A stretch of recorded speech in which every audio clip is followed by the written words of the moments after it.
어려운 경제 상황에서도요, 이렇게 자신들만의 경쟁력을 앞세워 매출 1조의 목표를 달성한 기업들이 적지 않은데요. 그 뒤에는 과연 어떤 노력들이 있었을까요? 최근 초고속 성장을 거듭해서 매출 1조 원 달성의 고지를 바로 눈앞에 둔 기업들을 통해서 그 답을 찾아보도록 하겠습니다. 매출 1조 기업의 성장 동력, 다음 인물을 통해서 함께 알아보시죠.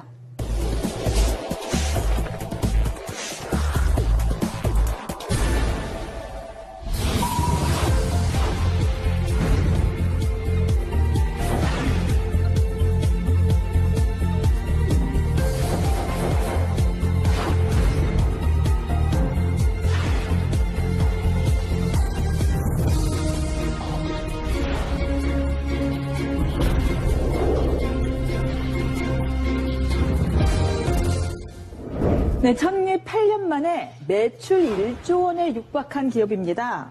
조금 이 생소한 이름일 수 있는데 바로 애터미. 애터미의 박한길 회장이 첫 손에 꼽혔는데요. 어떤 기업인지 좀 모르는 사람이 많을 것 같습니다. 아메이는 많이 들어보셨죠? 그렇죠. 국내 1위 다단계 업체.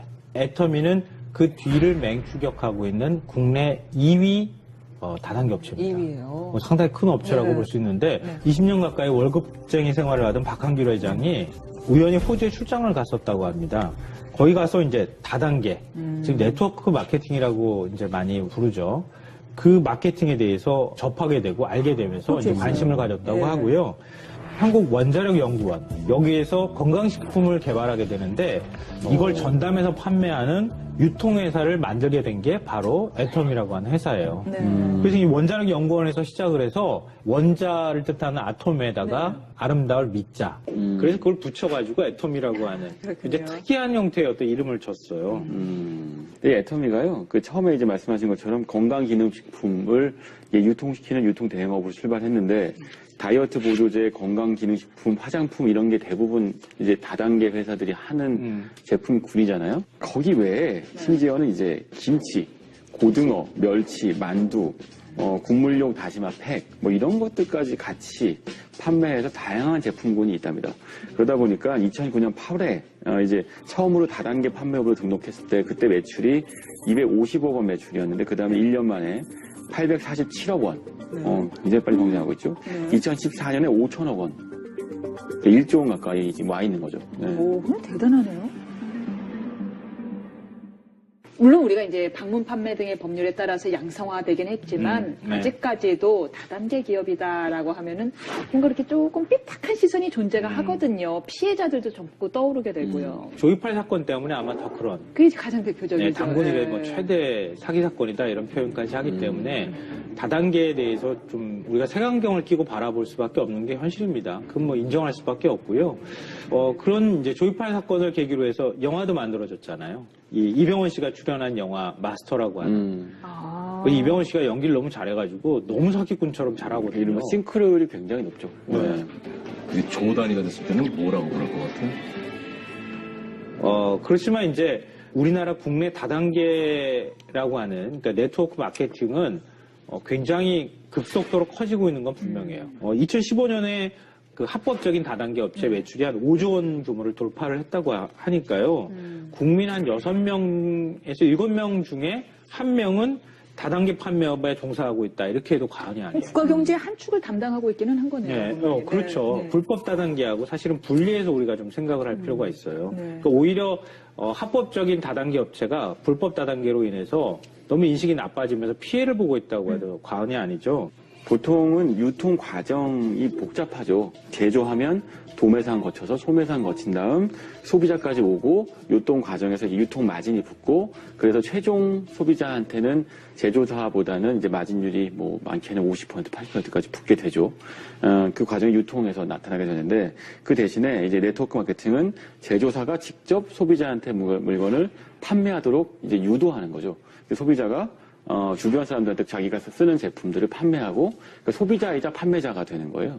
그래서 이제 확산성이 굉장히 큰데 유통 과정이 짧아지게 되는 대신에 뭐 이 영화 보니까 재밌더라 또는 뭐 이 보험 상품 좋더라 뭐 이런 얘기들을 하면서 우리가 그런 가입을 하거나 영화를 보거나 제품상 경험들이 있으시다면 금방 이해하실 수 있을 겁니다. 이로 인해서 좋지도 않은 물건을 강매하고 뭐 이런 부작용이 생겨서 그동안 불법과 합법이 조금 경계가 모호했던 거잖아요.